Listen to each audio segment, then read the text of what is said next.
I have decided to share my story with you. This took place in March or April of 2009. I just started working at Walmart in the hardware department. As a female, I knew little about hardware, but they didn't seem to care. I spent most of my time stocking, pointing customers to the right aisle, or mixing paint. I rarely knew anything when it came to answering handyman work. Also note, I was about 23 at the time. I'm 5 foot, and at the time, weighed about 110 pounds. It started the first Saturday I ever worked there. I had the early morning shift, starting at 7 a.m. It was pretty quiet and sleepy, and I had 0 customers for a good hour straight. I was also working with another coworker named Ron, who had started the same day as me. A man came in looking for a few different items.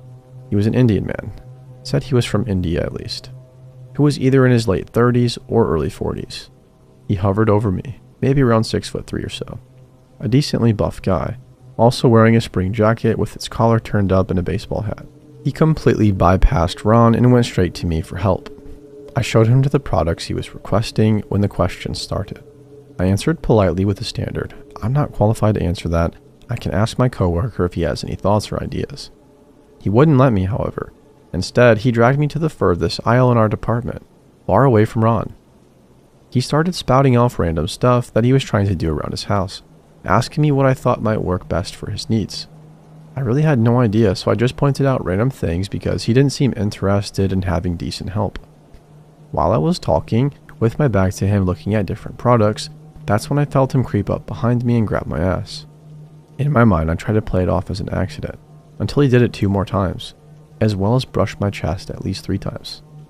I kept inching away as best as I could, while trying to do my customer service thing. I was finally saved when Ron came up and asked if we could switch customers because he had a customer who needed paint mixed. He wasn't taught how to do that yet. The man left about 2 seconds after that. I told Ron what had happened and he agreed to keep an eye out for him. If he were to come back, Ron would help him out. But we didn't see him again that day. I worked the same shift the next day, but this time alone. The man came back. I spent about an hour trying to dodge his hands. At one point, I was bending down to pick something up and he snuck up in front of me. He had a boner going.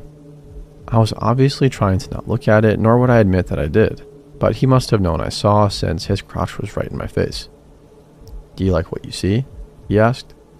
I have to get something from the stockroom," and I darted off.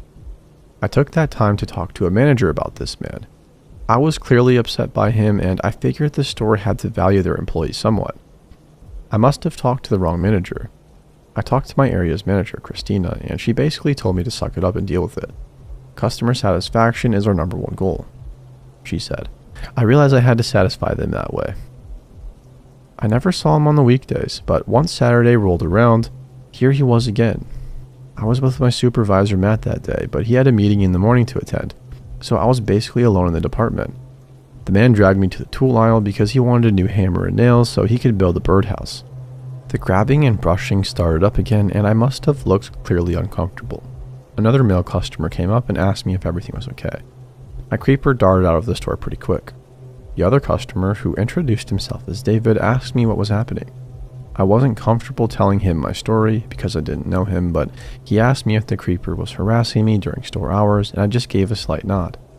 David walked off, but about 10 minutes later he was back, trailed by 2 other people. My co-manager Eric, and the head of AP, LP and other stores, Bobby.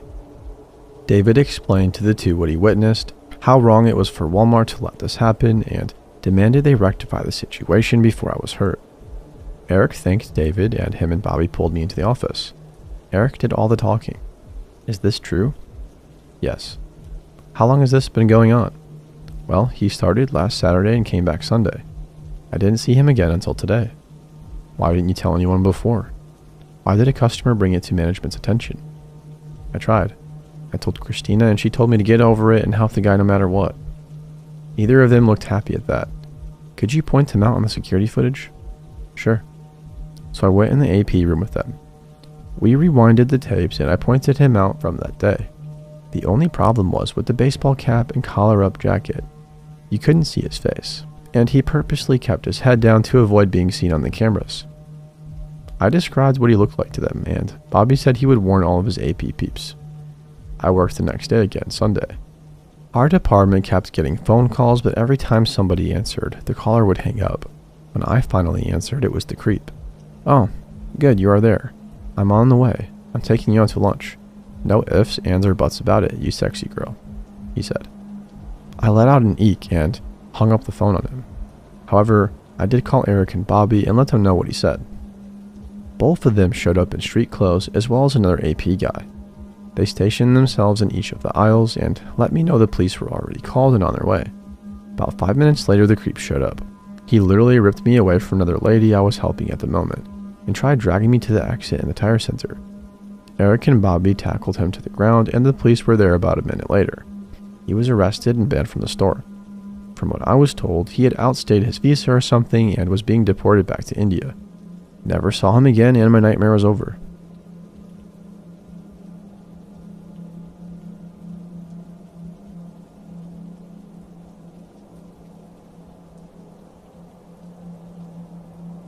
I studied abroad in Peru when I was 19. This was 6 years ago, so the story is a little bit foggy. A lot of the time, I was the only white person around, so I stuck out. I would often get whistles and catcalls, but I think this guy was up to something more malicious. I was on a bus to one of the other neighborhoods, a route I had taken maybe only once or twice by myself at that point. A man who looked to be in his 60s got on the bus, scanned the seats, then headed straight to the seat beside me. He was also white and was wearing a baseball hat and a t-shirt. He sat down and asked in English if I was American. I said yes and asked him where he was from. I actually didn't care and didn't really want to talk to him, but I used to be polite. Anyways, he said he was from Lima, but he liked to learn languages. At some point, he asked where I was going and I told him the neighborhood, but not the exact stop. He told me that he could read palms, so I said great and flipped mine up. He also said he didn't do readings for free, and then he told me I could trade him English lessons for palm readings. I wanted all interaction with this guy to end ASAP, so there was no way that I was going to give him lessons. I just told him that he was already good enough at English then. He grabbed one of my wrists and flipped my palm up and told me it was very interesting and that I really needed to know, but he would only tell me for English lessons. He asked for my phone number, so I lied and told him that I didn't have a phone number in Peru yet, but he could give me his and I'd call him when I get one. He didn't like that idea. He really wanted to be able to contact me himself. He hesitantly pulled out a piece of paper and wrote his number down. He also wrote his name as a word in Peru that is often used to refer to a person from the mountains and is sometimes derogatory. And besides, this guy definitely was not that. He was a white guy from the city. Well, he told me that I could just call him that, brushing it off and saying that I didn't need to know his name. I was very freaked out but didn't want to cause a scene. He told me that he was concerned I was lying and wouldn't call him, and he said that it had happened before when he asked a woman from India to give him lessons, and it didn't work out. He said he would hate for what happened to her to happen to me. What the heck? At this point, my skin was crawling. I was panicking, but I still didn't want to draw attention to myself. I realized that nobody else on the bus knew what was going on because we had been speaking in English the whole time. With as much sincerity that I could muster, I told him I would call him. He told me he didn't believe me because I wasn't looking at him. Then he grabbed my face and turned my head toward him. He had his hand wrapped around my jaw and was holding on firmly. I said I would call him and he let go. We weren't close to my stop, but I told him I had to go. I started to stand up, but he pushed my legs back down and told me we weren't there yet, so I sat down and was scared he would try to follow me or wouldn't let me off. He kept his arm over my legs to stop me from standing up. As soon as we were in the neighborhood, I got off the bus. He didn't follow me, thankfully. So that's my unsatisfying end of the story. That was the last time I saw or heard from him. I threw away the paper with his number, thinking that I didn't want it and didn't need it. I wish I had given the information to the police. I don't know what his plans were, and I don't know anything about the Indian woman.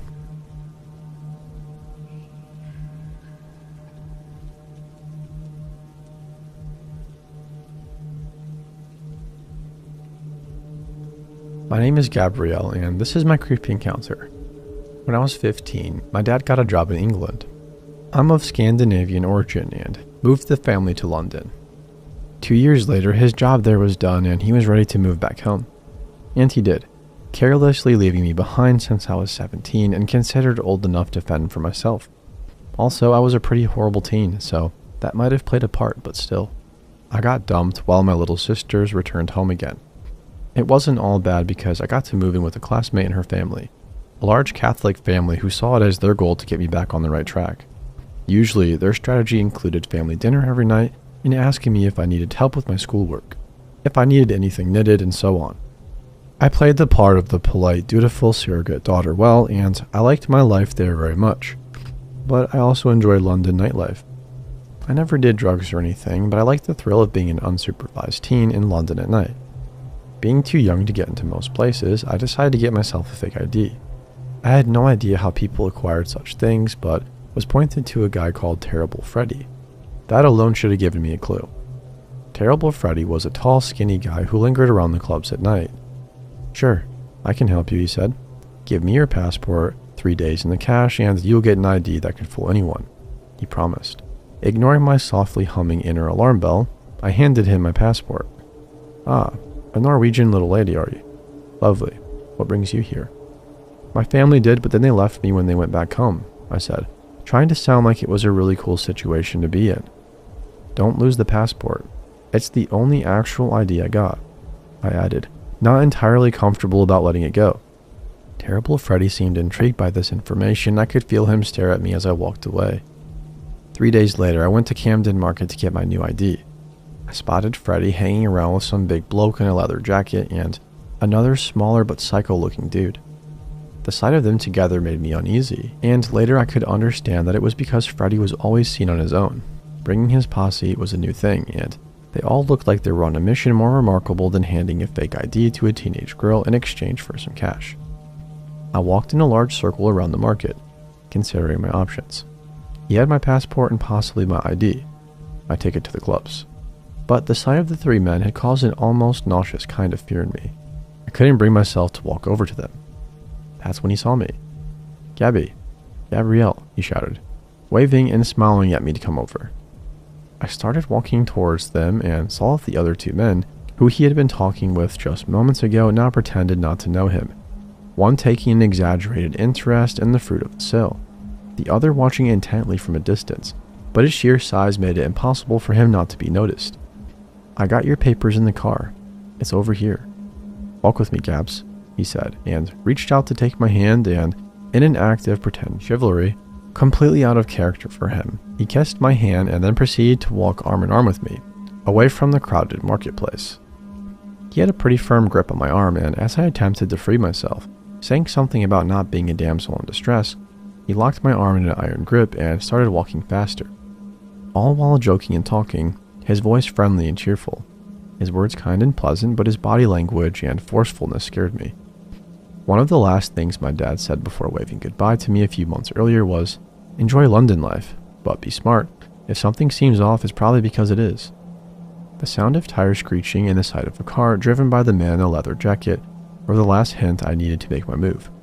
"Let go of me," I shouted at the top of my lungs, determined to attract attention at any cost.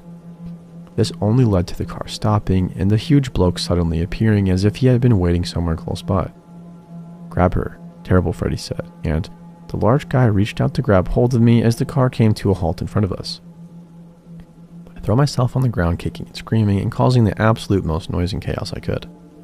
It didn't make the three men run away, but it did attract the immediate attention of a homeless guy who shouted, "Police, police," so loudly it must have been heard all over the place. More people started to move in our direction, and that's when the trio decided it wasn't worth the risk and got in the car and sped off. The icy blue goat-like eyes of Terrible Freddy stared at me as they left. The homeless guy Cody stayed with me until police actually arrived, but what could I report? That my attempt to buy a fake ID had misfired, and that I was almost kidnapped for who knows what intentions? That my passport was now in the hands of possible traffickers? Yeah, I should have reported all of that, but 17-year-old me was too scared to do it. I stayed in London until the end of that school year, then made my way back home. Not home to my family home, but home to Norway. Never told anybody what happened, so it's nice to finally get this off my mind now.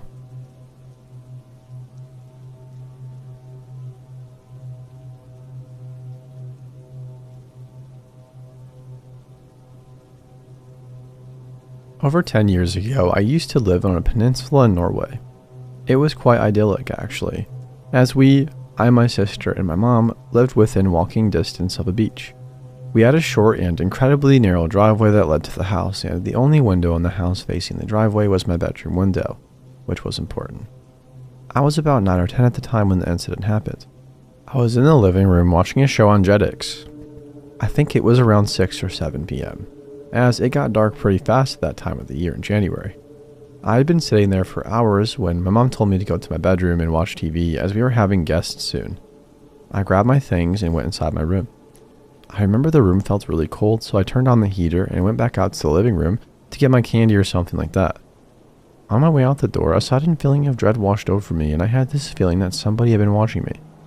I don't know how to explain this feeling, but it was as if I subconsciously could see somebody outside my window from the corner of my eye, but not realize it until I grabbed the door handle. I turned around quickly and glanced out the window. Nothing. I felt really stupid and brushed it off as me just being paranoid or dramatic. I got my candy and went back into my room. The first thing I noticed was that my bedroom window had been slightly opened, and I didn't remember opening it. I figured maybe my mom did. Suddenly, I heard a sort of scratching sound outside my window, and this time I froze still. I couldn't process what was going on. There was a person outside my window. His face was glued to the glass, and he was holding his hands on each side to get a better look inside my room. As my window was quite far up when standing outside, I could only see his head. For a brief second, I thought maybe he was one of the guests Mom was talking about, but I had never seen him in my entire life. He was just staring at me. Couldn't move, or maybe I could, but I didn't want to. I was too scared. He looked like he was in his 40s, and I remember him having really dark circles under his eyes. He just stood there for what felt like an eternity, and then suddenly widened his eyes and continued to stare. This scared the crap out of me, and I managed to shout, "Mom." The man panicked and disappeared quickly. As I was in the middle of telling my mom that this man was standing outside my window, our doorbell rang. My mom answered the door and wouldn't let me out in the hallway to see who it was. I just remember her looking uneasy when she came back. A few months later, the same man was arrested and charged with murder after his neighbors complained about a horrific smell coming from his apartment. The police discovered the decomposing body of a 13-year-old girl in the attic, who had been murdered by him. She was last seen in her bedroom and had been missing for several days.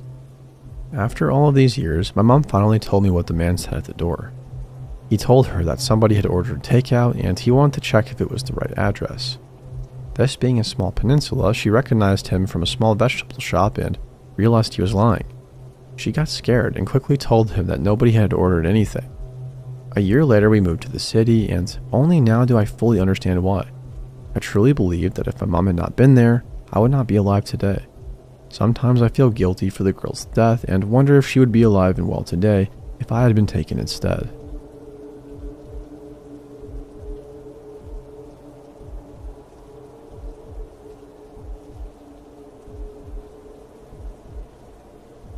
I currently go to a large university in Philadelphia, and my school isn't in the greatest part of the city. I'm a senior now, and I've sort of learned to just keep my head down, and most people in the area will leave me alone. The one exception that I've had to this was my freshman year. My roommate freshman year was an absolute madwoman, stealing my stuff, threatening to physically assault me, and spreading rumors about me. I generally tried to stay out of my room for the most part to just avoid any interaction with her until I was able to get a new roommate the next semester. As a result, I spent a lot of my time at the library or at other friends' places. A few weeks into my first semester, I think it was around early October, I was hanging out at a friend's place. He lived on the other side of campus, probably a 15-minute walk from my dorm room, but my path from my room to his dorm never left campus. I had been warned prior to moving into my dorm room that campus was the safest place for students because the locals generally stayed off campus unless they were grabbing food from a food truck. Keeping that in mind, I really didn't mind walking back from my friend's dorm room late at night since the path was well lit and the only people I saw were other students. Regardless, it was getting late and it was a weeknight, so I told my friend that I was going to head out. He offered to walk me home, but I declined, saying I would be fine, which was my first mistake. The walk back was perfectly fine up until I got to the block that my dorm building was on. For context, there was another empty dorm building on the block that I lived on. It was scheduled to be torn down later that year because there was black mold everywhere inside. But at the time, it was still standing and there were absolutely no lights outside of it. There was a courtyard behind the building which I used as a shortcut, which was my second mistake. As I entered the courtyard, I used my phone as a flashlight to kind of guide my way through the space. As I was nearing the other end of it, I heard somebody called out, "Miss." Obviously, my first thought was nope, and I just kept walking, pretending I didn't hear anything and picked up my pace. But the voice called again, "Wait, miss."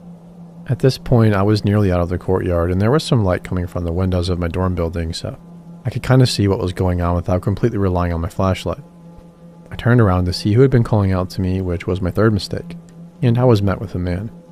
He looked so ordinary, except for his oddly wide smile and the fact that he was carrying a rather heavy-looking trash bag.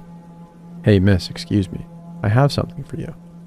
Nah, I think I'm okay. I need to be getting home," I said. "Nah, I think you need this. Let me show you it." He opened the trash bag and reached his hand in.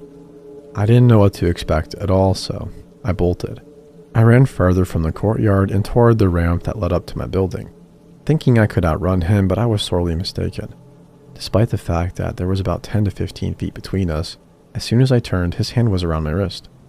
"Miss, I have something for you. I really think you're going to need it." Feeling trapped and unsure what to do, I sighed, defeated. I hoped that somebody would look out of their window and see what was going on, or somebody else would be walking back to the building at a late hour and see us. I wanted to scream, but I was scared that if I drew attention to us, he would do something that would make me really regret trying to get help. Again, not the greatest part of the city. He smiled at me like he knew I wasn't going to try and call out and let go of my wrist. I didn't realize how tightly he was gripping me until he released it. He took a step back from me and reached back into the trash bag again. My heart was pounding and I wasn't sure what to expect, but it definitely wasn't what he pulled out of the bag. It was a clock. An old digital alarm clock. The thing had to be at least 20 years old, and it was encrusted with dirt, like he pulled it out of a junkyard. I was stunned at the sight of the yellow and orange plastic. After I realized that he was actually trying to give me the clock, I thought it might have been a bomb. "Here, this is just for you." I really don't need one," I said. "I have a clock in my room," gesturing toward the massive building behind me. "Well, this one's different." What the heck, I'm thinking. What is that even supposed to mean? Miss, see, this one has a radio. Pretty unique, don't you think? I bet yours doesn't have a radio function," he said, smiling. "I mean, mine didn't, but don't most alarm clocks have radios built into them?" I took a step back from him, and as I stepped back, he stepped closer, mirroring my movement. He reached out, presenting the clock to me. I took another step back. He also took another one forward. I knew my back was literally going to be against the wall of the dorm building if I took another 2 steps back, and I wasn't sure where to go. I felt like I had no choice but to go against everything my body was telling me not to do and accept the clock. I reached out and noticed that where he grabbed my arm was already bruising. With my hand now outstretched, he placed the clock in my hand. I felt so dirty having it in my hand. I don't know how to describe that, but I had instantly felt like I had just finished rolling around in the dirt. My arm felt like it was throbbing, and the clock was so heavy. It felt like it was getting heavier with every passing second. I knew it just felt like that because I was freaking out, but it didn't make the experience any less terrifying. I didn't know what to do. The guy was still smiling at me. I blurted out, "Thanks," and spun around, gripping the clock. I took a step away from him toward the ramp leading up to my building, and he took a step back. I decided that this was my chance to bolt for the door. I spun around on my heels and took another few steps before hearing, "You're so beautiful. I love you," called out behind me. I turned back. The man was out of sight. I screamed. I didn't know what I just got myself into, but I didn't want to be any part of it. I sprinted toward the door to the building, dumping the clock in the trash can outside on the way. I still thought there was a decent chance that it was a bomb, and if it was going to explode, I wanted it to do so in a contained space. Nothing came of the man or the clock other than the bruise on my arm. It healed completely within a few days, and soon after that, I sort of forgotten about the incident. I think I just repressed the memories and didn't want to unpack what I went through. I still try to not think about it, and the only reason I'm writing this now is because one of my current not crazy roommates had brought it up a few days ago, and the floodgates of my brain opened, and I felt like I needed to share what happened.